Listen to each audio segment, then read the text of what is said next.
time to join the Roadhouse with Bo, Luke, and I. Yeah. Okay, here we are at 9 a.m. Wednesday, January 15th.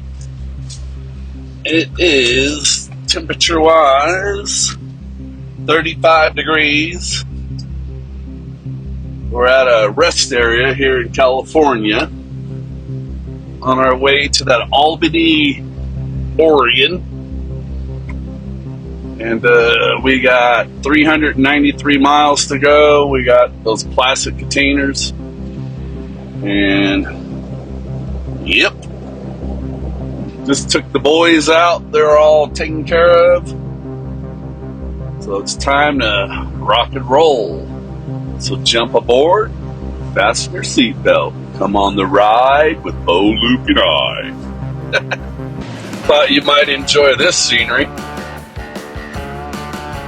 I think it's beautiful. What do you think?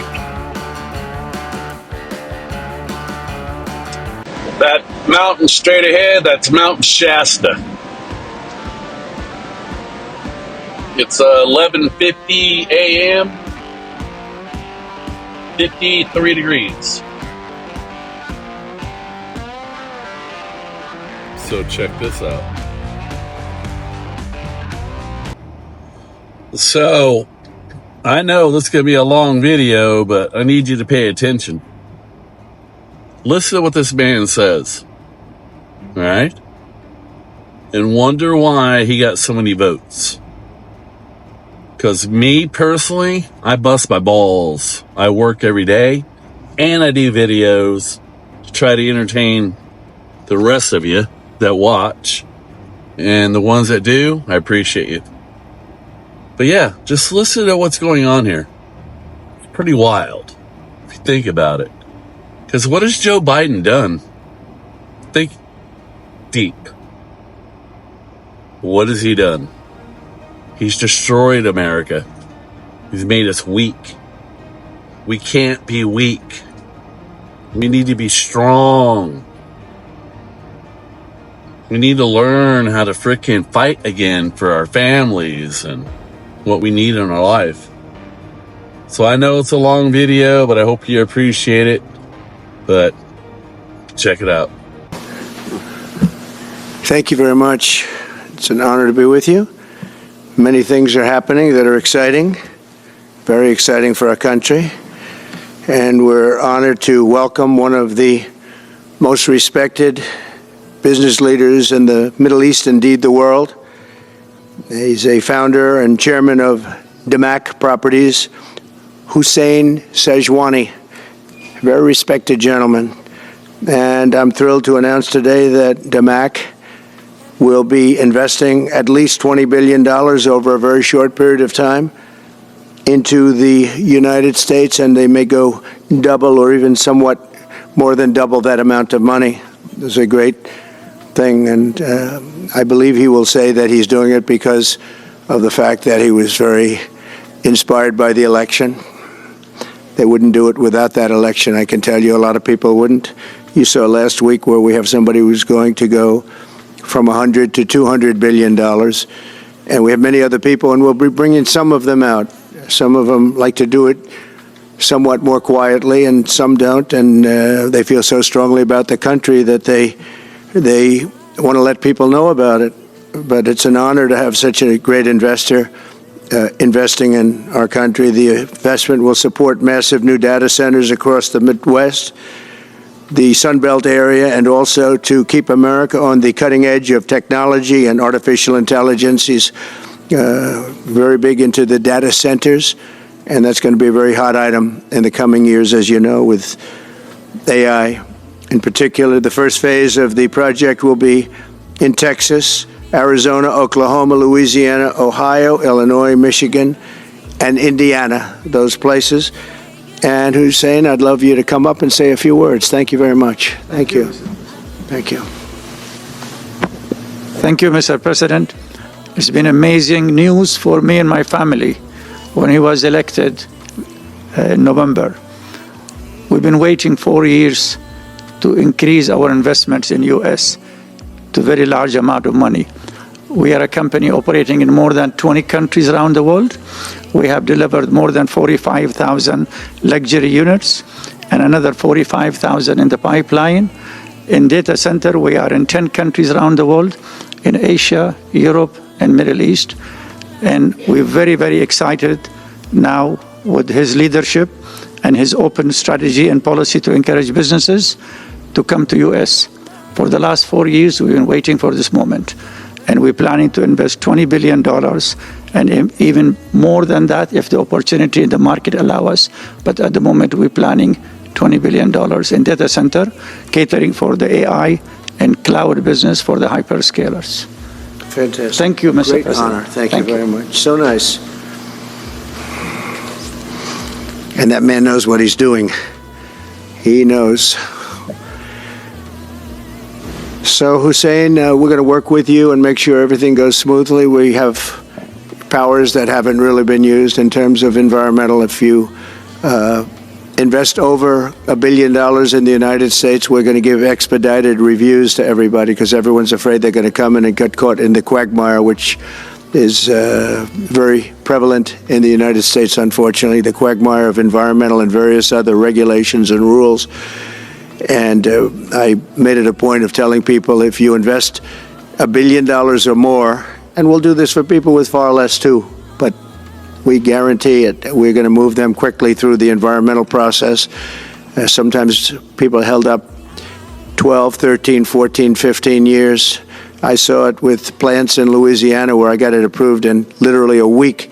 They were through the review in 1 week after spending 14 and a half years trying to get it, and they were going nowhere. It was a terrible thing. So I've been a victim of that myself over the years, and I think I know all the games and all the tricks that are played, and much of it is just done to stop progress. So we're going to be helping you and everybody else that comes to the United States and wants to invest their money, that you don't get tied up for the rest of your life and you can't do anything.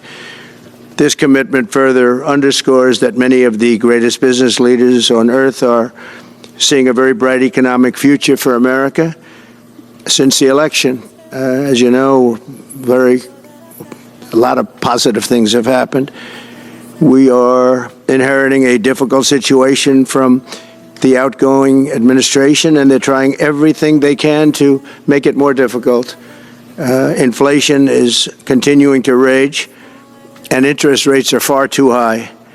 And I've been disappointed to see the Biden administration's attempt to block the reforms of the American people and that they voted for. We had a landslide election. We won every swing state. We won the popular vote by millions and millions of people. Nobody even knows how many people, millions. And they're still counting in some areas. You know, they're still counting the vote in some areas. Can you believe this? What a place. What a horrible place. One of the things we're going to do is we've got to fix the election so that we get honest counts and they get done by 10 o'clock in the evening or something thereabouts.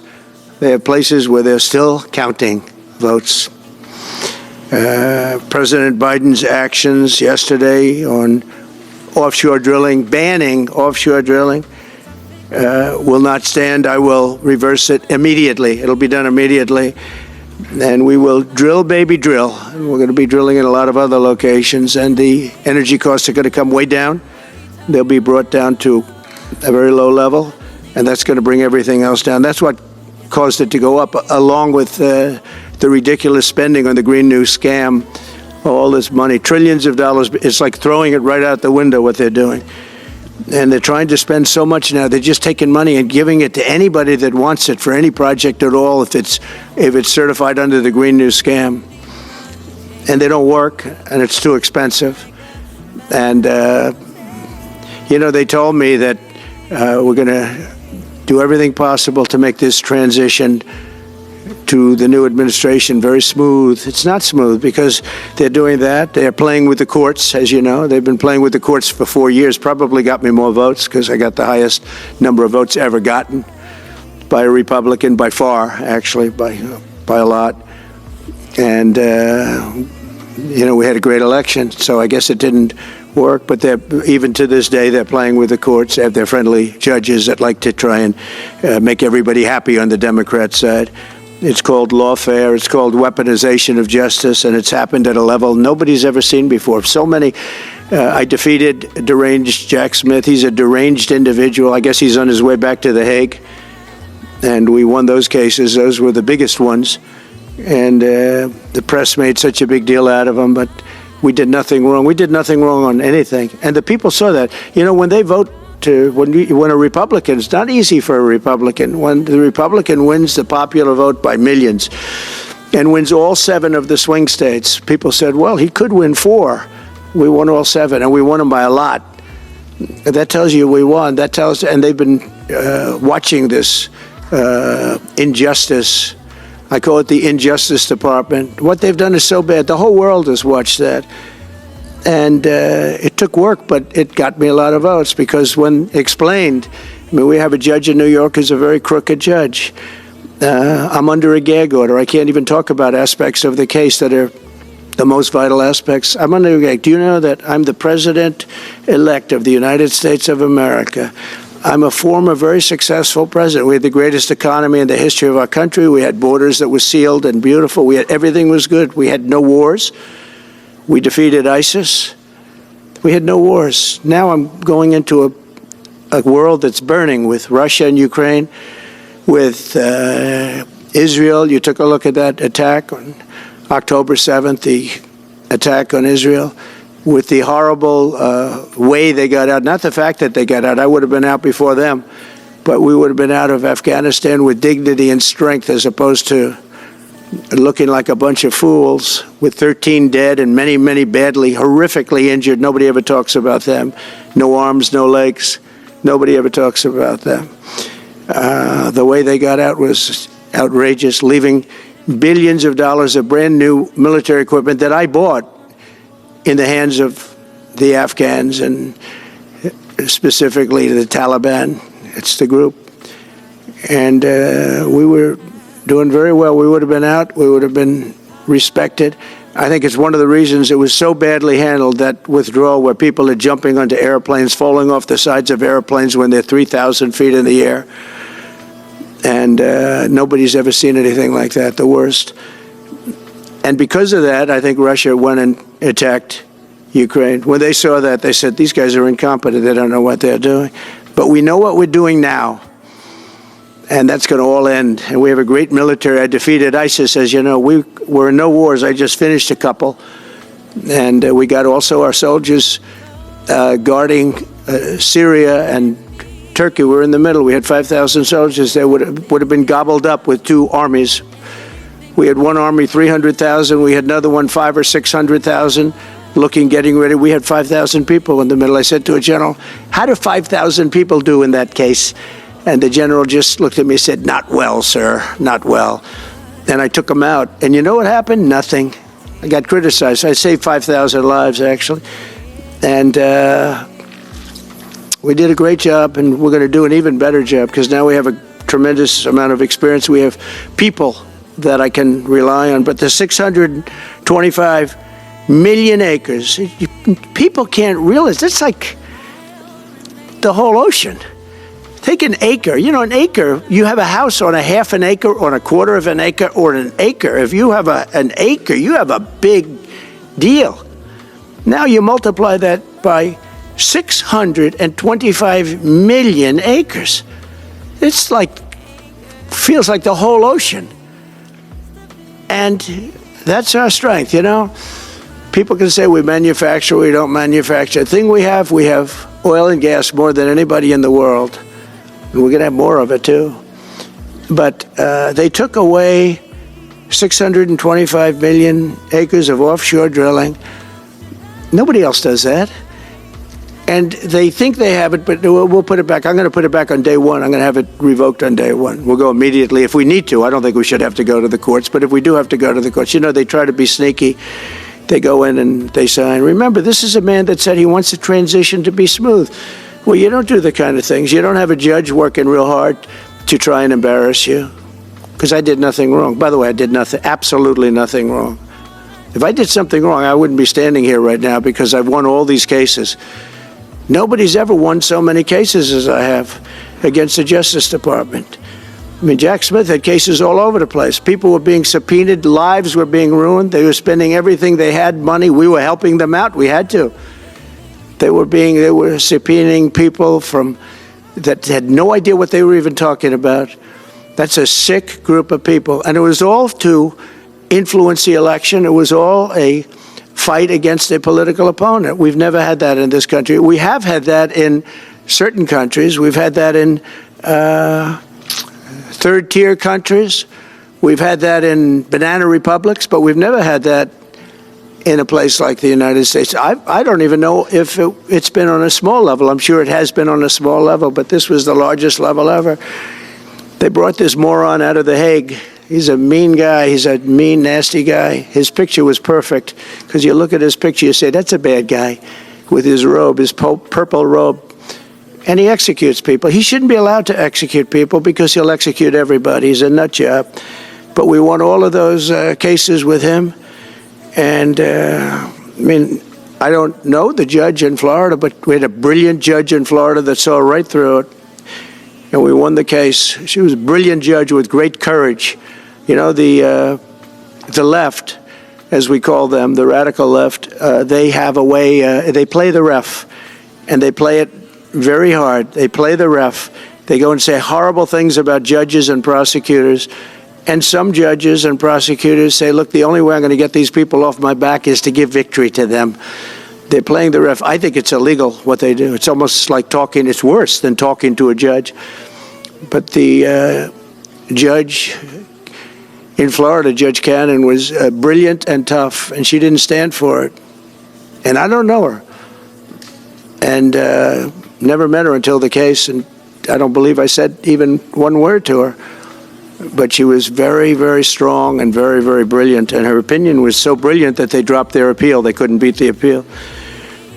So that's what we're up against. So they say we're going to have a smooth transition. All they do is talk. It's all talk. Everything they do is talk. We're going to have a smooth transition. And then they take 625 million acres and they essentially landmark it so you can't ever drill there again. Well, we're going to be drilling soon. We're going to be opening up Anwar. We're going to be doing all sorts of things that nobody ever thought was even possible. But remember and just to get off the subject, because I couldn't believe it when I heard it yesterday, I couldn't believe the size of it. I mean, you put down a map and put this up, it's just massive.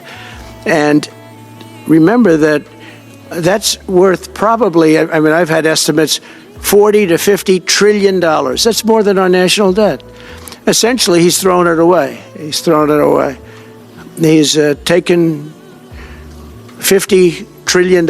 So if we owe $35 trillion, he's taken $50 trillion of value and thrown it right out the window. We can't do that. Nobody can do that. One other thing he did yesterday, which was in many ways worse, it's hard to believe it can be worse. He wants all gas heaters out of your homes and apartments. He wants them to be replaced by essentially electric heaters. I don't know what it is with electric. This guy loves electric. We're going to be ending the electric car mandate quickly, by the way. This guy loves electric. And we don't have enough electricity. And then we have AI where we need more. And he wants everybody to have an electric heater instead of a gas heater. Gas heater is much less expensive. The heat is much better. It's a much better heat. As the expression goes, you don't itch. Does anybody have a heater where you go and you're scratching? And that's what they want you to have. They don't want you to have gas where you don't have the problems of the electric. And the source is plentiful. They're much cheaper to operate. They're much better. They work much better. They look much better. 60% of homes and apartments have gas heaters. He wants them all removed quickly.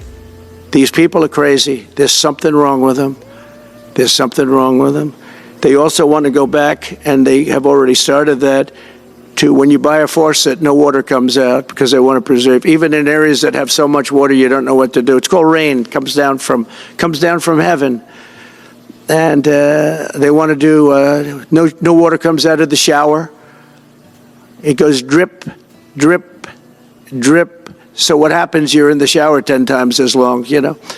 No water comes out of the faucet. You want to wash your hands. They want to go back to even stronger than what they have right now. As you know, I ended that policy.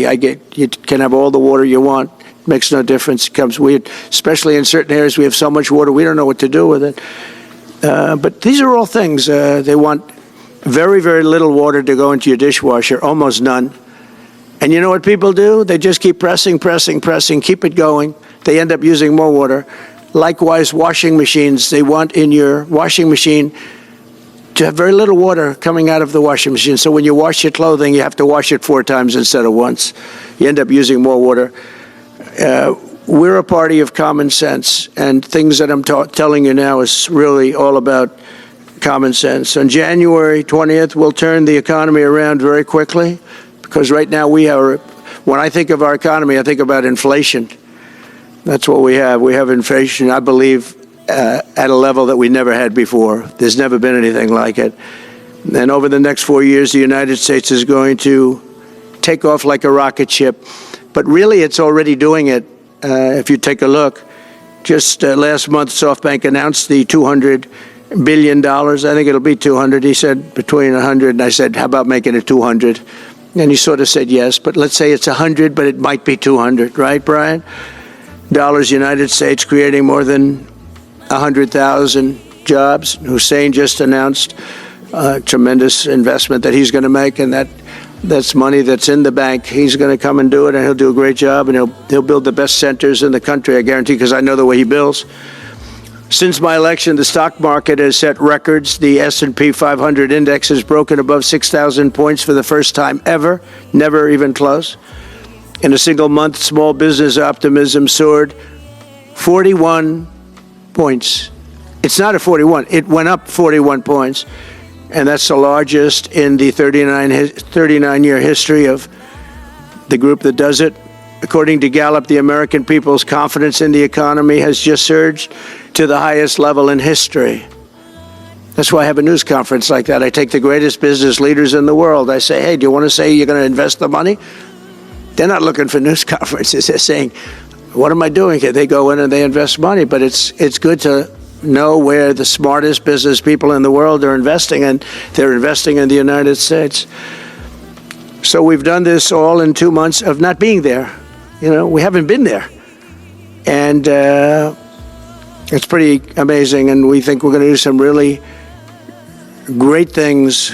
Really great things. We're being respected again all over the world. The Panama Canal is a disgrace, what took place at the Panama Canal. Jimmy Carter gave it to them for $1, and they were supposed to treat us well. I thought it was a terrible thing to do. It was the most expensive structure ever built in the history of our country, relatively. It would be the equivalent of substantially over $1 trillion today. We lost 38,000 people. Think of it, 38,000 people, they died from malaria, mosquitoes. They were unable to stop the mosquitoes. They paid people 5 times more to take the job. Many of those people died.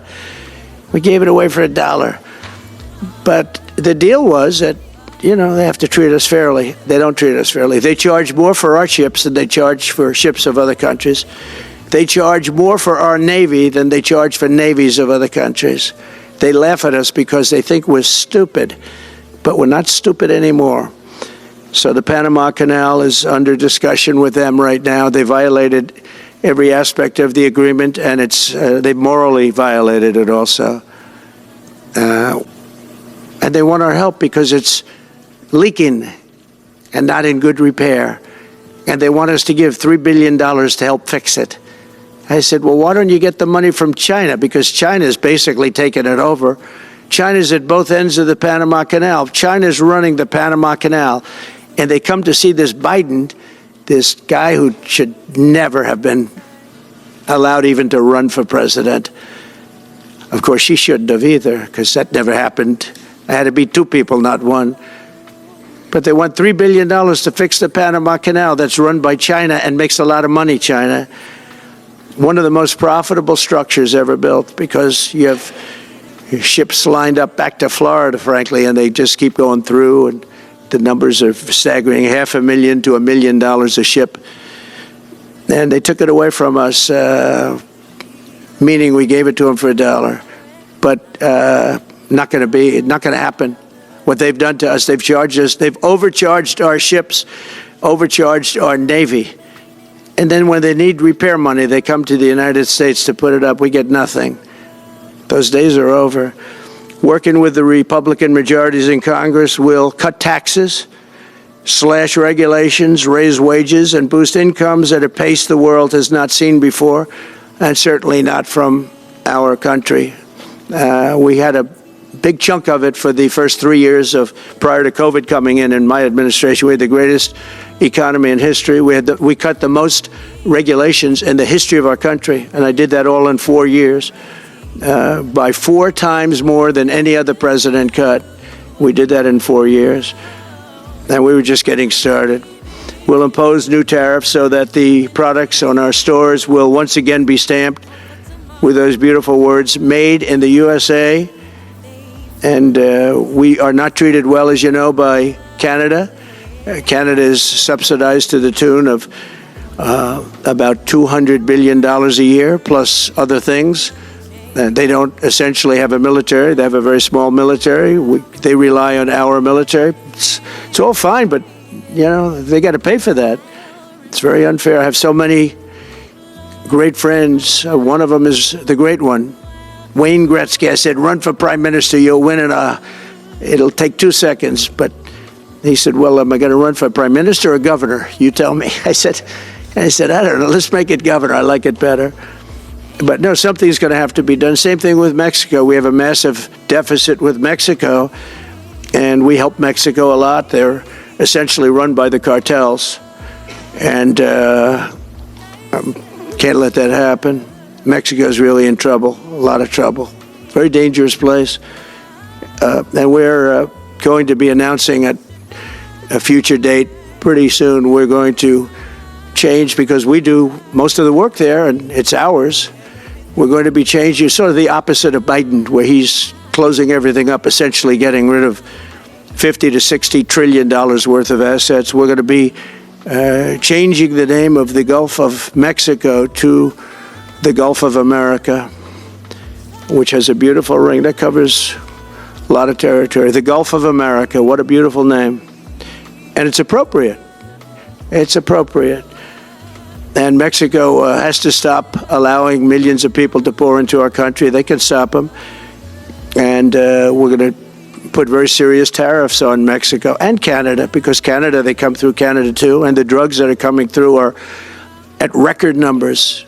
So we're going to make up for that by putting tariffs on Mexico and Canada, substantial tariffs. And we want to get along with everybody, but, you know, they have to, it takes two to tango.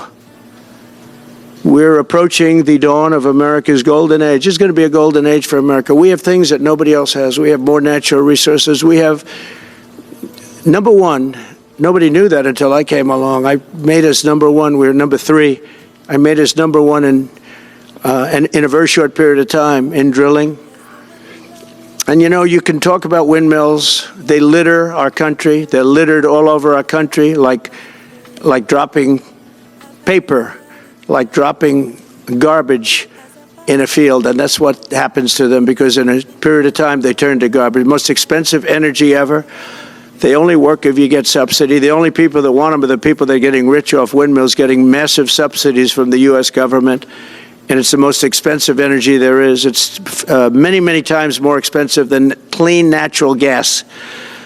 So we're going to try and have a policy where no windmills are being built. You know, off the coast of New Jersey, they want to build like 200 windmills. The people are going crazy. Nobody wants them, and they're very expensive. They don't work without subsidy. You don't want energy that needs subsidy. Energy is a good business. You don't need subsidy.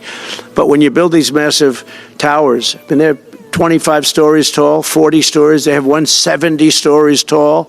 The blades, they take 3 ships to ship them. It's crazy. They're dangerous. You see what's happening up in the Massachusetts area with the whales, where they had 2 whales wash ashore in, I think, a 17-year period. And now they had 14 this season. The windmills are driving the whales crazy, obviously. And they had actually over, I think, 125 or something over a number of years. And we don't want that to happen. It's a disaster it's amazing the way a true environmentalist would say, oh, we love wind. It sounds good, but that's about where it ends. You know, after 10 years, you have to redo them. And what happens is they don't do that. They let them stand and they rust, and they say, because of the environment, I'm not a believer in this, but they say you can, because it's a certain fiberglass, that the blades cannot be buried in earth, that's an environment. So what do you do with them?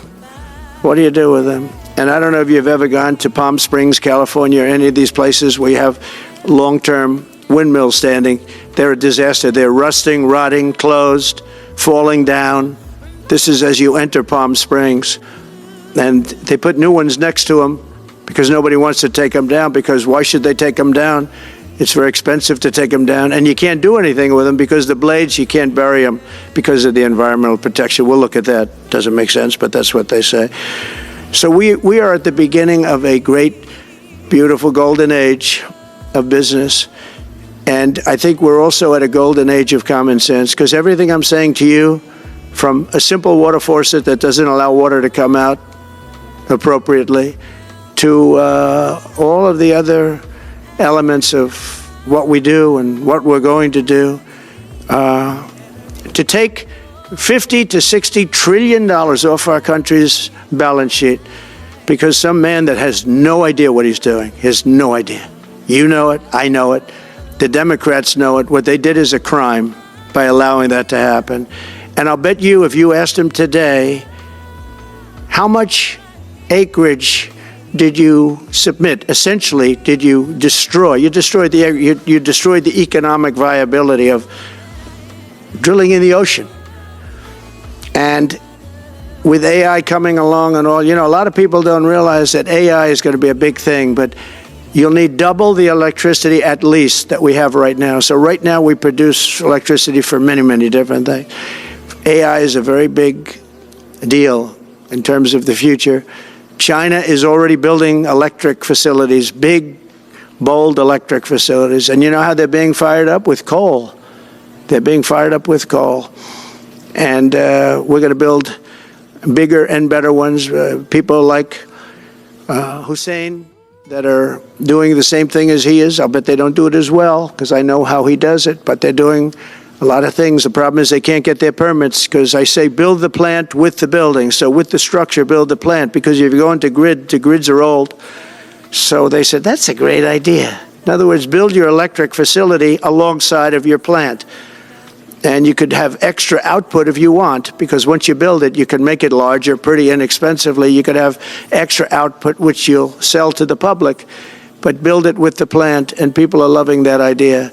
So we're going to have a lot of fun making America great again, and it's going to happen, I think, very, very quickly. It's already happened. So I would say this, and this has been pretty openly reported by the news. There's never been anything like what's happened in the list since we won the election. Couple of months since we won the election, the whole perception of the whole world is different. People from other countries have called me. They said, thank you. Thank you. The perception of the whole world is different. We're going to have to settle some big problems that are going on right now. We're going to have to settle up with Russia, Ukraine. That's a disaster. I look at numbers every week, the number of people being killed in that war. People don't know, mostly soldiers now. But the towns have been obliterated. This was a Biden fiasco that that should have never happened. If we had a real president, if we had a president that knew what he was doing, Russia would have never, ever gone in. But they did go in, and we have a mess. The cities are all blown up. The people have largely left. And the soldiers are killing each other at levels that haven't been seen since the Second World War. So we'll have to get that one straightened out, too. That's a tough one. Much tougher than it would have been before it started, I can tell you that. The deal could have been made just by an average deal maker. Deal could have been made on that. So thank you all for coming. We'll take a couple of questions. Yeah. Go ahead, please. President, thank you. Wanted to touch on the world on fire that you mentioned, but let's start, if we could, with your references to Greenland and the Panama Canal, so forth. Can you assure the world that as you try to get control of these areas, you are not going to use military or economic coercion?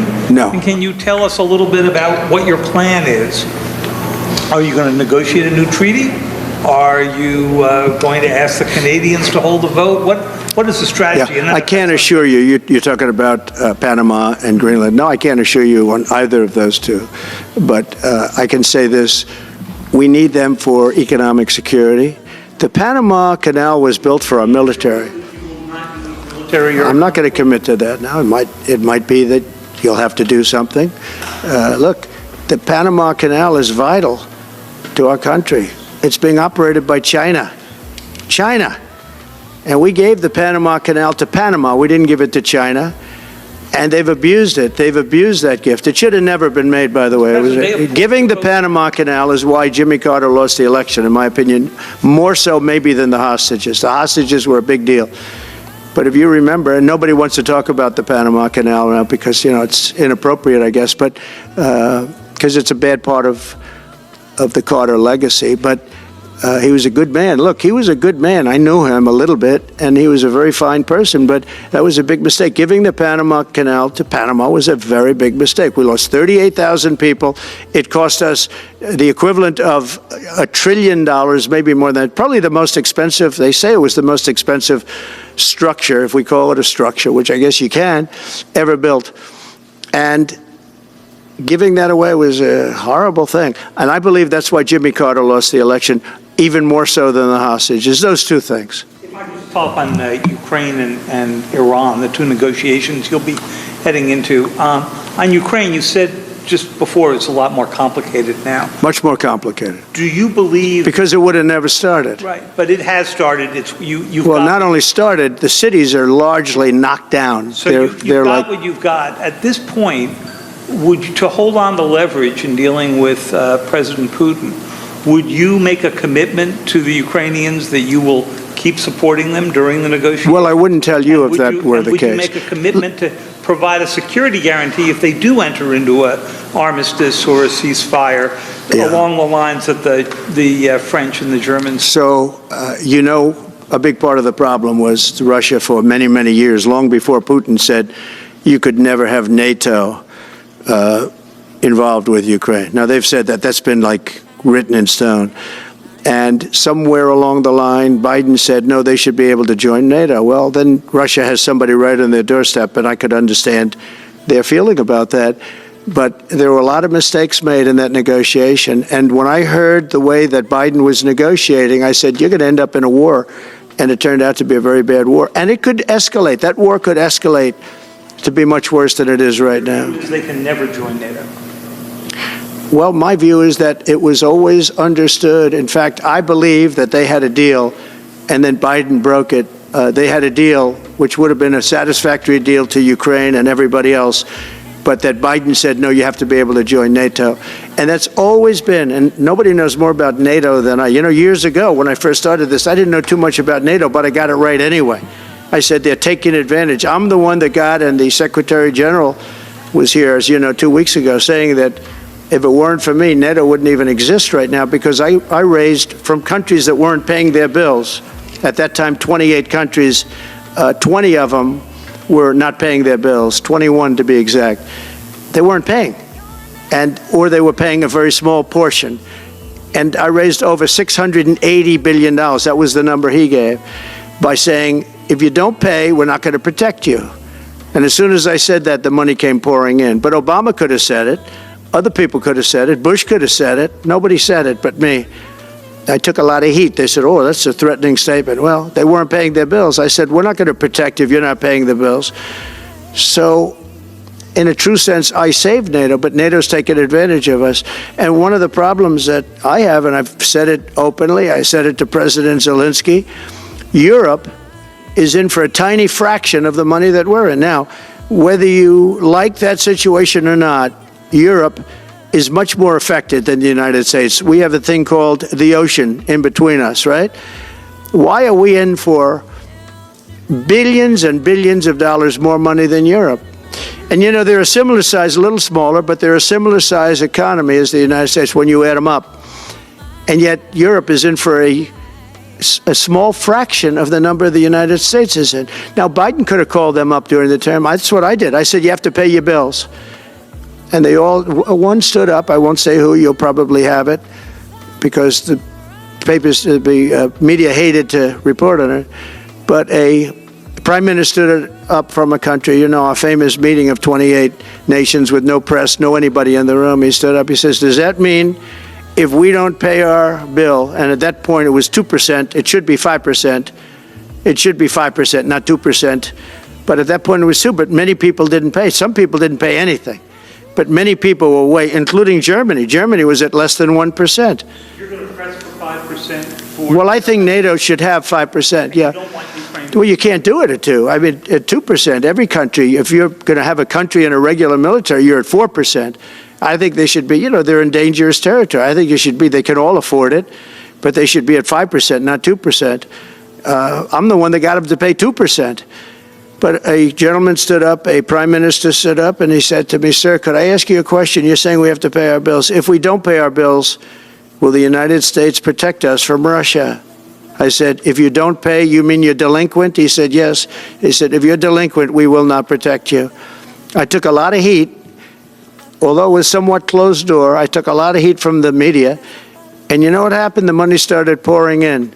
That's why NATO has money. And the Secretary General said it was the most incredible thing he had ever seen in a negotiation. Now, if I would have said, yes, we will, nobody would have paid. If I would have loved to say, yes, we'll protect you even if you don't pay. But that's not the way life works. Mr. President, two questions related to each other. First, you said on your first day of office, you're going to pardon January 6th defendants. Are you planning to pardon those who were charged with violent offenses? Well, we're looking at it, and we have other people in there. And as you see, I guess 24 or 28 people came now from the FBI. That came out very quietly. Nobody reported it, but they had people in some form related to the FBI. They had 4 or 5 people that were strongly related to the FBI. We have to find out about that. We have to find out about Hezbollah. We have to find out about who exactly was in that whole thing, because people that did some bad things were not prosecuted. You know, I see it all the time, and you see it too. People that were doing some bad things weren't prosecuted, and people that didn't even walk into the building are in jail right now. So we'll be looking at the whole thing, but I'll be making major pardons. Yes, please. Sorry, just one more point on the previous question. Please. On Jack Smith's report. Good afternoon, Mr. President. It's good to see you again. 2 questions about Syria and the ongoing war in Gaza. About Syria, the Pentagon disclosed last month the U.S. has some 2,000 troops in Syria. That's almost double the number initially we were told of 900. Will you keep that troop capacity the same upon taking over? Well, I won't tell you that because that's part of a military strategy, but I will say it was Turkey. Turkey's been after that country in different names and different forms and shapes for 2,000 years. Those people that went in are from Turkey. And President Erdogan is a friend of mine. He's a guy I like, respect. I think he respects me also. He's the one that didn't go after certain people after I requested that he not. You know who I'm talking about, the Kurds. I don't know how long that's going to, because they're natural enemies. They hate each other. But he didn't do that yet. And he didn't do it in the past also. He started, and I said, please don't do that, and he didn't do it. So, but if you look at what happened with Syria, Russia was weakened, Iran was weakened, and he's a very smart guy. And he sent his people in there through different forms and different names, and they went in and they took over, and that's the way it is. I'm sorry, I don't mean to interrupt you. Do you have concerns about HTS taking control of Syria? By the way, I have the envoy here. Is that in the back? It is. Standing with my son, Eric, is Steve Witkoff, who's just got back from the Middle East, and he's done a fantastic job. He's a great deal maker. I said, what we need there is a deal maker, because nobody makes a deal. We have people that understand where the rivers are and where the meets and bounds are, but they can't talk. They can't make deals. Steve's done a great job. I just want to thank you, Steve. You've been working endlessly for months, and he's working specifically on the hostages, trying to get them back. Well, that was my second question is Hamas... Steve, come up for a second. Maybe you might want to say a couple of words. Sir, I didn't- Hamas released another hostage. I didn't know Steve was going to be here, actually.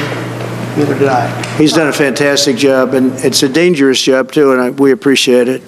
He didn't know about this kind of danger and the other deal-making he does. Now he sees a lot of big danger. Come on up, Steve. Mr. President, can I ask you a second part of that? Hamas Yeah, released just one another second, hostage please. video. I'm going to give you a little report on the hostages, if I can. Steve? Thank you very much. Thank you, Mr. President. Wow. Well, I think we're making a lot of progress, and I don't want to say too much because I think they're doing a really good job back in Doha. I'm leaving tomorrow back to go to Doha, but I think that we've had some really great progress, and I'm really hopeful that by the inaugural, we'll have some good things to announce on behalf of the President. I actually believe that we're working in tandem in a really good way, but it's the President, his reputation, the things that he has said that are driving this negotiation. And so hopefully it'll all work out and we'll save some lives. How soon is it possible to get a hostage deal, sir? I believe we've been on the verge of it. I don't want to discuss sort of what's delayed it. There's no point to be negative in any way. But I think it's the President, his stature, what he said he expects, the red lines he's put out there, that's driving this negotiation. I'm going back probably either this evening or tomorrow night. Are you confident there'll be a deal before January 20th, or is that something that's likely to happen? If there's a deal even at all, we've been hearing this now for the better part of. I know. I would say. They better be. Right. I would say that the President is exasperated. I don't want to talk for him, but look, I don't know anyone who delegates better than President Trump. He gives us a lot of authority to speak on his behalf, and he exhorts us to speak emphatically. And emphatically means you better get it. You better do this, because the alternative. Do you think they're waiting for President Trump to take office? No, I think they heard him loud and clear. Better get done by the inaugural. But when you say all hell will be Before I paid, take office. that all hell must be paid if they don't release the You know what that hostages. means, don't you? Do I have to define it for you? Look, all No, I know hell you're not will gonna break out. telegraph If what- those hostages aren't back, I don't want to hurt your negotiation. If they're not back by the time I get into office, all hell will break out in the Middle East. Can you elaborate? And it will not be good for Hamas, and it will not be good, frankly, for anyone. All hell will break out. I don't have to say anymore, but that's what it is. And they should have given them back a long time. They should have never taken them. There should have never been the attack of October 7th. People forget that. But there was, and many people are killed. They're no longer hostages. I have people from Daddy's home. You better clean up your room. Israel and others calling, begging me to get, we had also people there from the United States, just so you know. They're holding some so-called hostages from the U.S. But I've had mothers come to me and fathers crying, can I get the body of their son back? Can I get the body of their daughter back? That beautiful girl where they threw her in the car, pulled her by her ponytail and threw her in the car like she was a sack of potatoes. I said, what happened to her? Sir, she's dead. Like a 19, 20-year-old beautiful girl. And the way they treated her. And I just say it this very simply. Steve's got a job to do. He's a great guy, great negotiator, great person. They respect him over there already. It's what we needed over there. We have people that know everything about the Middle East, but they can't speak properly. They don't know. He's a great negotiator. That's what I needed. I could have sent that gentleman right over there, Hussein. He's a great negotiator. There are people, they're rare. Great negotiators are very rare, like a great surgeon. But we have the right person. But I tell this, I don't want to hurt the negotiation. If the deal isn't done before I take office, which is now going to be 2 weeks, all hell will break out in the Middle East. Okay? Thank you, Mr. Thank you. President. You've done a great job. Thank you.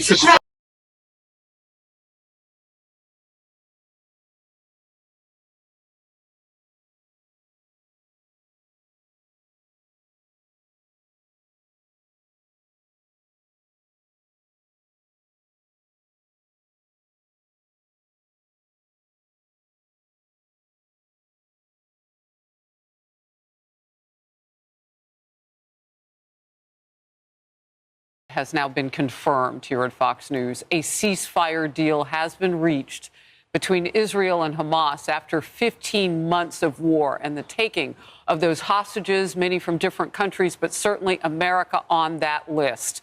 The hostages are in part of this agreement. Let's go straight away to Trey Yingst, who is live for us in Tel Aviv. Trey?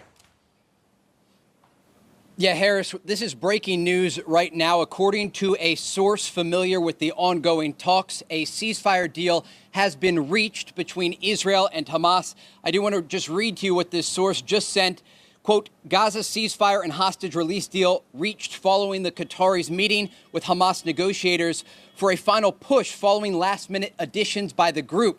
There were some reports that indicated Hamas officials were trying to push the Israelis to change their position about a key corridor that sits along the Gaza-Egypt border called the Philadelphia Corridor. Now, I am told that the Qatari prime minister himself was in the negotiating room and pushed these Hamas officials to accept the agreement on the table. What we are looking at here that will be signed tonight, a ceasefire deal between Israel and Hamas that will implement a pause in fighting between the two sides for 42 days. This is a 6-week agreement that will ultimately see 33 hostages released from Hamas captivity in Gaza. We are told by a number of sources some of those hostages were killed and their bodies will be returned to Israel, but at least 23 of them are believed to be alive. All right, here we are at 2:38 p.m. It's 53 degrees. Same day. Beautiful area.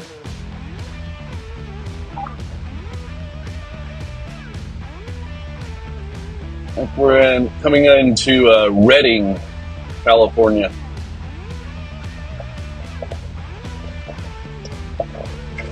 So I've got 183 miles to go. And we'll drop this load off. Then we'll pick up an empty, and I live load in the morning at 9 o'clock a.m. And then I'm on my way back to Arizona. So that's what the plan is right now, unless it changes, but that's what we got.